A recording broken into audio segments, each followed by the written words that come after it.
She introduced herself to the jury here by saying that Sean Combs had sexually assaulted her. She testified that she was a rape victim. The first time she met Combs, she said he was in his underwear. What happens when the law looks the other way? That's the haunting question after Mia's powerful testimony.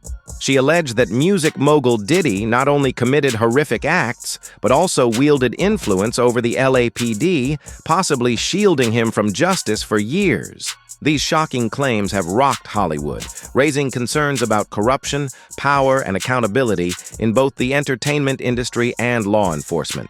As more details emerge, public outrage grows and calls for a deeper investigation intensify.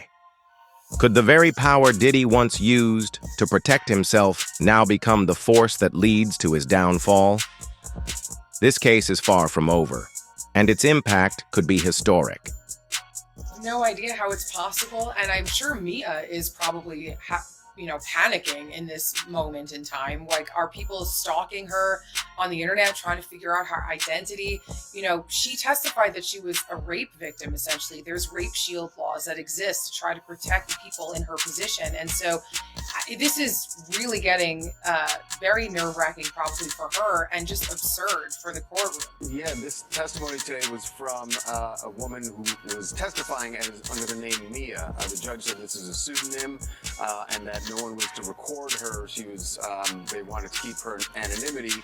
It was the deal with the prosecution. But she was talking about, she is a former assistant of Diddy's, and talked about a 2010 incident where Diddy and Cassie found out that Prince was having this private house party. Diddy didn't want to go. He was staying home and said that Cassie should not go. But Cassie was at home with Mia, and they talked about it and decided they were going to go. So they went to the party. She says they were having a great time watching Prince perform on a dining room table. And then suddenly she saw Diddy walk in and was terrified. And she grabbed Cassie, and she said they ran out of the party. They ran across the street. They are hiding in a wooded area behind some bushes. But Diddy found them and grabbed Cassie, she said, and started to assault her when suddenly one of Prince's security guards ran over there and had to pull Diddy off of Cassie, separate them, and that was the end of the violence for that particular evening. But the way she described it on the stand, it really sounded like a movie playing out, and you could really see, envision what was happening that night in 2000. When Mia first entered Diddy's inner circle, it felt like stepping into a dazzling, fast-moving dream. The lights, the music, the access to some of the most powerful figures in entertainment. It was everything she had imagined and more. For a young, ambitious woman eager to prove herself, landing a job as Diddy's assistant felt like winning the golden ticket. Diddy wasn't just a music icon. He was a cultural juggernaut, a mogul whose touch seemed to turn everything into gold. Mia was captivated not only by the opportunity, but by the man himself, someone who seemed to represent everything success could be. But it didn't take long for the fantasy to fracture. The glamour quickly gave way to a high-pressure reality. From the very first day, the demands were unrelenting. Tasks never ended. Expectations were sky-high. There was no room for error. The rules were rarely spoken aloud, but she learned them quickly. Any misstep, no matter how small, carried consequences. Her phone had to be on at all times. Even meals were arranged around his schedule. Slowly, Mia found herself relinquishing even the smallest personal choices. What once felt like a thrilling challenge soon turned into a daily exercise in survival. But it wasn't just the workload that wore her down. Diddy's presence could be magnetic one moment and deeply intimidating the next. His mood often dictated the emotional temperature of a room. If he was happy, people breathed easier. If he wasn't, the tension became suffocating. Mia witnessed unsettling moments, like the time he berated another assistant for not anticipating his needs before he voiced them. Control, she realized, wasn't just part of his management style, it was the foundation of it.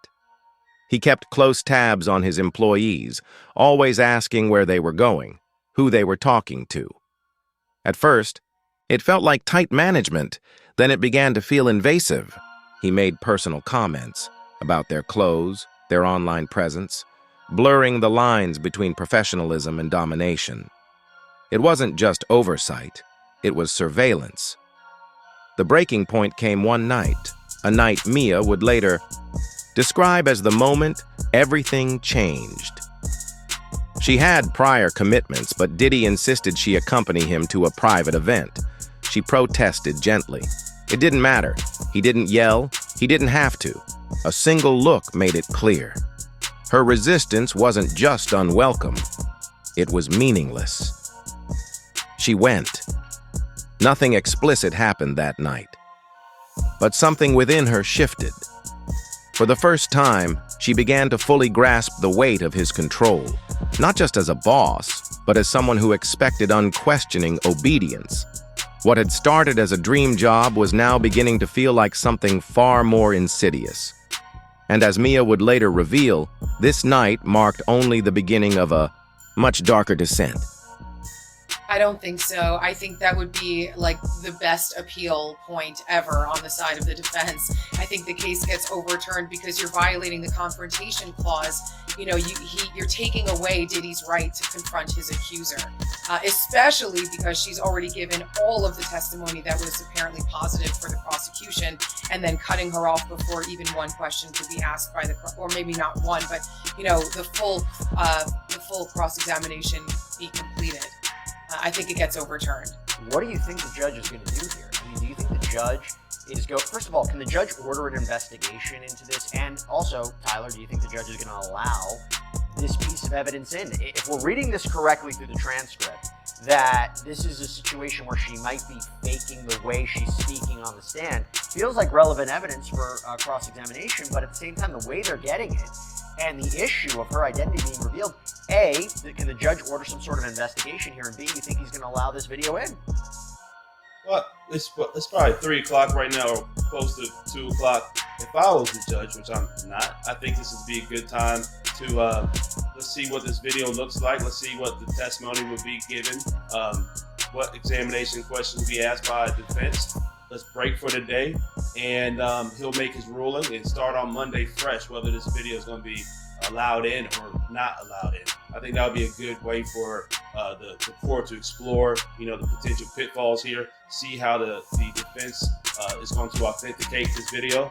Now, regarding any additional protections for Mia, I think that the court and the parties involved in this case have appeared to do everything possible to protect her identity. But the fact of the matter is, this is a high-profile case. People are watching this all across the country. And if you would think that she would be on the stand giving facts about pictures with Cassie and being in South Africa, that people weren't looking on Instagram, Twitter, Facebook, TikTok, anywhere else on social media to try to put 2 and 2 together, that's hard to believe. So I'm not shocked that people have identified her, because I'm pretty sure people on their phones right now trying to look into it.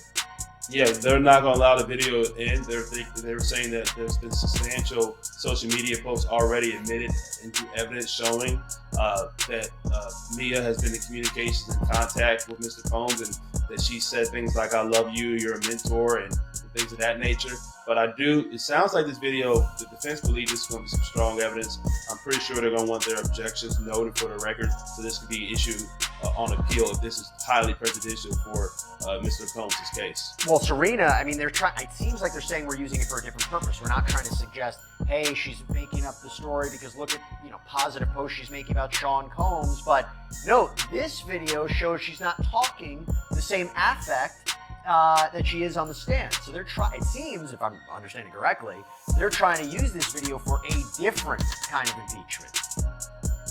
I totally agree with you, and I think, not to assume too many things, but to me, this feels like the judge saying, you know what, I'm just going to say it's cumulative because we got to keep this trial going. We have Mia on the stand who's probably falling apart. I'm not going to want to bring her back on Monday. Finish her testimony, get her off the stand. Let's keep this trial moving at the right pace. And I do agree with you. I think that the judge is just making that decision to make that decision. I don't think it's actually cumulative. You know, it's a great question. By the way, another update in court. Brian Steele, this is Sean Combs' defense counsel, one of them, can ask if she sent it. Can I ask if she sent it? The judge says yes. I'm going to ask about scrapbooks. The prosecutor and I have a disagreement. I have 3 copies. one for the jurors to pass around. The honorable prosecutor and I disagree. So it looks like a separate question. Here's a great question from Michelle LaBelle. Tyler, how does the public know how she's acting in court, which is different than usual if they're not allowed in court? So that makes me think now, the only people to know how she's actually testifying and the way that she's speaking are those who are in the courtroom. Now, I'm not making any conspiracy theories here, but that's a good question, right? Why would this video be circulating? Unless of course, someone found out her identity from the outside, just was circulating the video, and defense counsel said, wait a minute. The way she's talking in this video is very different than the way she's talking on the stand. Or the more ominous conspiracy theory is that someone in the court who knew the way she was speaking started circulating the video online. I mean, I don't want to be engaging in conspiracy theories here, but it's a great question for Michelle LaBelle, no?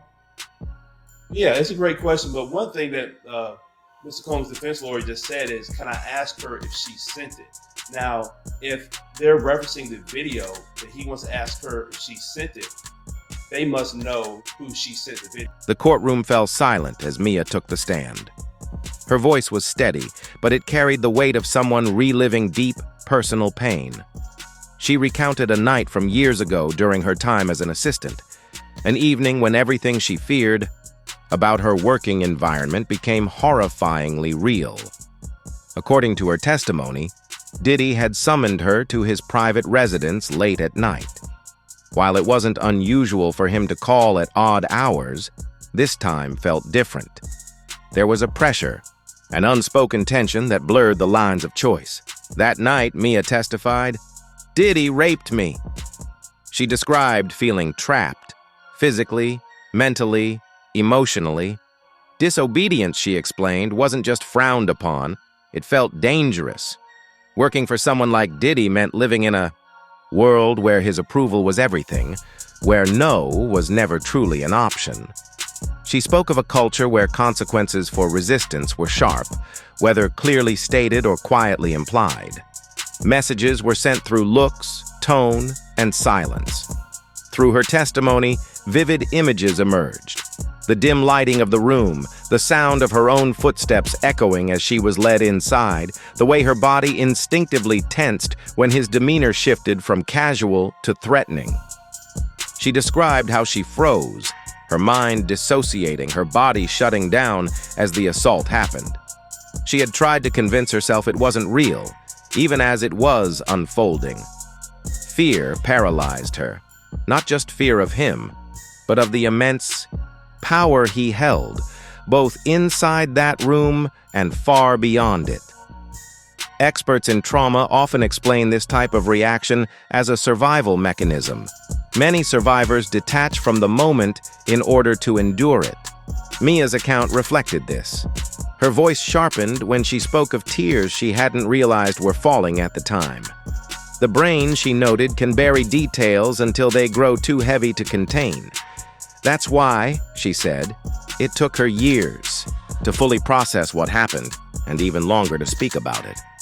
The intensity of her words settled over the courtroom like a heavy fog. Some observers turned away, visibly disturbed by the details. Others sat frozen, locked onto her. But eventually, all eyes shifted to Diddy. His expression hovered between blankness and discomfort. One reporter noted he never once looked at Mia, keeping his gaze fixed on the table in front of him. Whether he was ignoring her or the weight of her words was unclear. This wasn't the first allegation against Diddy, but for many, Mia's testimony added a devastating new layer, painting a clearer picture of the dynamics that existed in his world: control, coercion, and unchecked power. And Mia's account didn't end with her own story. She wasn't just a victim. As the court would soon learn, she also bore witness to what had happened to others. I know that he definitely, that it was a overlap of testimony regarding trying to intervene when Sean Combs allegedly was attacking Cassie. One of the few times we've ever heard anybody do that, but that Mia tried to step in, he tried to step in, he mentioned Mia. Serena, we got a question here from Green Yoshi once again. Again, is there another color Yoshi? I gotta play Super Mario 3. I don't remember. All right. What is being done to protect the jury in terms of their identities post-trial? That's a great question. You know, a jury is the people who are on this case might be nervous about something like that. Obviously, they were very well vetted. Questions were asked of them, and you know, somehow they ended up on this jury as unbiased and willing participants, I guess. But there is always that fear that they're going to be found out. Sometimes people take advantage of that. They like to write about it, or they like to give interviews, but you don't have to. And it is a nerve-wracking thing if people find out who you are and you've been on this trial, because sometimes people are very upset at the eventual verdict. One more question I'm going to throw you, Tyler. This is from Enlin DK once again. If they're saying she's faking, meaning Mia, couldn't the same be said about Diddy? Where's the bling and ego? Well, the bling is not on him. He's now a resident of a detention facility while he's pending trial. He hasn't taken the stand yet either to put himself up there and remind people that he is presumed innocent until he's found guilty by a jury. He does not have to present any evidence. It's up to the prosecution's job to present their case and get these criminal charges proved beyond a reasonable doubt. So if he does get on the stand, yes, they could say that Mr. Combs is acting. Now, there could be you could insinuate that the clothes that he's wearing, that people have described, they look somewhat like Bill Cosby as Mr. Huxtable, right, in the Cosby Show, versus the mere Sean Puffy Combs that people are used to. I can see that, but he's not on the stand here. He's sitting at the table as a defendant, trying to talk to his counsel about how they can discredit any witness that gets on the stand for the prosecution. So, quick update from court. Judge, you can give it to them. Judge says you can give it to them for a couple of minutes. Bring Mia back in. Then the jury. The witness enters. Jury enters. Okay, Combs. Brian Steele asks, what is the Breakfast Club? Mia says, the name of our camp, Puff's friend group, still partying at breakfast. I was invited in once. They said random people earlier. They may not be trying to show their whole hand here. If Mr. Combs knows Mia clearly, so he knows how she acted when she was with him versus how she's acting now. The defense has offices, and they have associates and other people who are on the outside who could be investigating, trying to collect evidence that could be used to help Mr. Combs in real time. Now, do I think somebody there is a plant who's a reporter or something helping the defense? No, but this is a high-profile case. She's testifying. To think that there aren't people on the outside who will have interest in this case, whether as associates, employees of either side of this case, would be foolish. Got a question from Laya. This is a question for you, Serena. Did Mia get exposed? Yeah, it's possible. And again, it's very scary if so, because everyone's trying to protect this woman and she deserves that protection and privacy.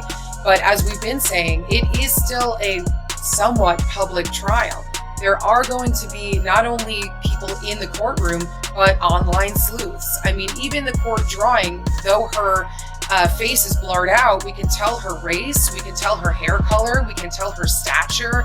And, there are probably going to be people, maybe not in Diddy's inner circle, but maybe even in the second or third degree circle, who know who this woman is.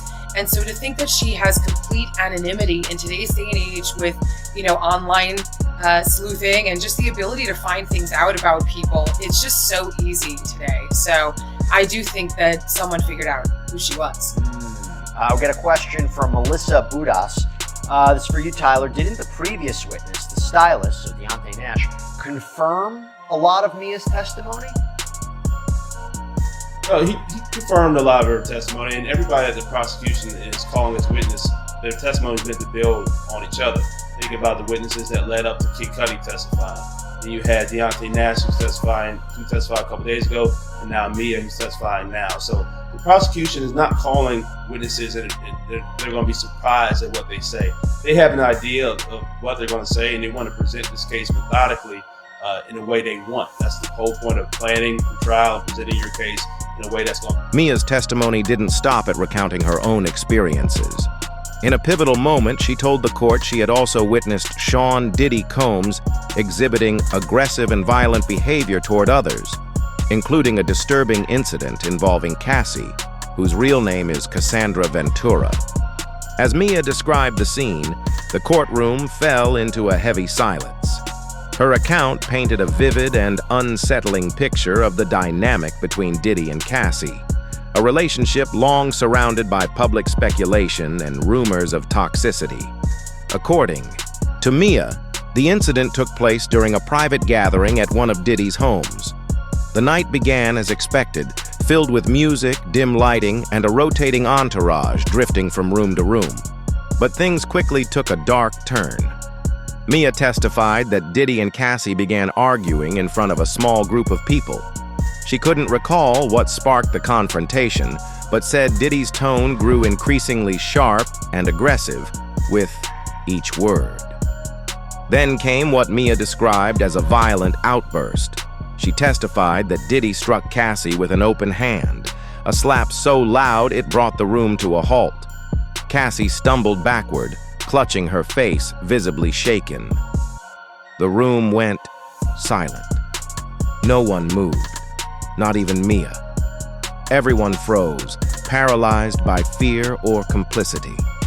Mia recalled how the energy shifted immediately after the slap. People avoided eye contact, drifted into corners, and pretended it hadn't happened. Cassie, Mia said, quietly wiped her tears and walked away to another room without saying a word. It was as if the entire group had silently agreed to pretend the moment didn't exist, to treat it as just another dark secret in a space filled with them. For Mia, this was a breaking point. The incident laid bare just how dangerous the dynamics within Diddy's inner circle could be. She testified to the overwhelming sense of helplessness she felt, not just for herself, but for others trapped in similar situations. Witnessing violence and remaining silent out of fear left a deep psychological mark. Mia spoke candidly about the guilt she carried from not intervening, citing the very real fear of retaliation. She referenced what experts call bystander trauma, a well-documented phenomenon in which those who witness abuse experience lasting emotional and psychological effects. For Mia, watching the violence unfold left her with a sense of complicity and self-doubt, challenging everything she thought she knew about the industry she had fought to enter.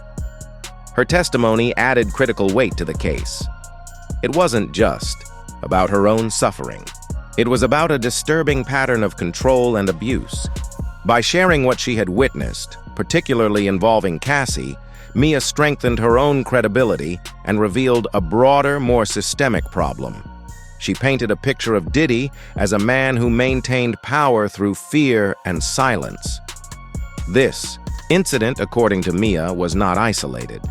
It was part of a culture of control, one built to protect an image, a reputation, and a legacy. But as her testimony unfolded, it became clear. The walls Diddy had built were beginning to crack. And the next part of her story would take things even further, showing just how far his alleged influence truly extended. Mia, she introduced herself to the jury here by saying that Sean Combs had sexually assaulted her. She hasn't testified about it yet. Instead, she's talking about times she said she witnessed violence against Cassie Ventura, the time she said Combs slammed her head against a bed and drew blood and left a gash in Cassie Ventura's eyebrow, the time they attended a party against Combs' wishes at Prince's house, where they danced on plexiglass covering the pool Prince performed, but then Combs arrived, chased them down, and was about to attack Cassie when she said Prince's security intervened. She also, this woman Mia, gave the jury a sense of what it was like to be his personal assistant. What I find more troubling and less likely is if this video is being sent by random people on the internet, and that's what they want to proffer as evidence in this criminal trial, I find that hard to be admitted. If they can track the video from one person who can confirm the identity of the person, and then it can be used for impeachment evidence, that's different. But random people on the internet sending videos, that opens the door to a can of worms. Well, I mean, Tyler, they would have to authenticate it, make sure it's real, and couldn't they theoretically be able to use it? They could theoretically be able to use it, but it seems like they're trying to use it right now. bother when Mia's going to get put back on the stand. I haven't heard of any witness to authenticate this video yet. They're just talking about displaying this video. That's what seems to be a little odd to me. The first time she met Combs, she said he was in his underwear. And then the first day on the job, she said she didn't sleep because she was made to go to his house, to his recording studio, to an apartment. She also said that she worked sometimes 5 days in a row without sleep and was made to do everything from anticipating his moves to cracking his knuckles to doing his taxes to standing there. Mia's testimony took a startling turn when she made one of the most unsettling claims of the trial, beyond the allegations of physical and emotional abuse. She asserted that Sean "Diddy" Combs wielded influence not only over those around him, but over law enforcement itself. According to Mia, his wealth, status, and network of connections allowed him to act with impunity. His name alone, she said, had the power to make problems disappear. The courtroom grew silent as Mia described. Instances where she believed Diddy's influence over authorities shielded him from consequences. In one particularly disturbing account, she recalled police being called to one of Diddy's properties following a loud altercation. Neighbors reported hearing distressing sounds. When officers arrived, she said, they were brought inside, spoke with Diddy privately, and left without making arrests or issuing citations. The message, Mia testified, was unmistakable. Law enforcement wasn't there to uphold justice, but to protect the image of the man in charge. In Diddy's circle, she said, it was an unspoken truth. Few dared to question him. While the idea of celebrities leveraging influence over police is not new, Mia's claims bring the issue into sharp focus. From Hollywood's golden era to the present day, history is filled with examples of powerful figures avoiding legal consequences due to fame, money, or legal muscle. Legal experts have long pointed out that wealthy individuals can often avoid scrutiny simply because they can afford prolonged legal battles or shape public perception in their favor. This creates a culture where some names seem above the law. Mia's most chilling recollection came in the form of a phrase she claimed Diddy often said to staff, "The cops work for me, not the other way around." At first, she dismissed it as arrogant bravado, but over time she came to see it as a threat cloaked in jest, a reflection of a reality where money and status could override systems meant to ensure accountability. If her account is accurate, her fear of coming forward, even years after leaving his employment, is deeply understandable. The implications are staggering. If Diddy truly held the sway Mia described, it raises troubling questions about the integrity of the justice system. Can those sworn to protect become enablers when faced with immense power and wealth? And what does this mean for an entertainment industry already under fire for allowing abuse to flourish in silence? Mia's testimony was more than just a recounting of trauma. It exposed the structural weaknesses that can allow powerful figures to remain untouched by the consequences of their actions. Her words weren't just about one man. They cast a spotlight on a culture that prioritizes celebrity over accountability. As the trial continues, one truth remains. This case could mark a pivotal moment, not just for Diddy, but for an entire industry reckoning with the cost of unchecked power.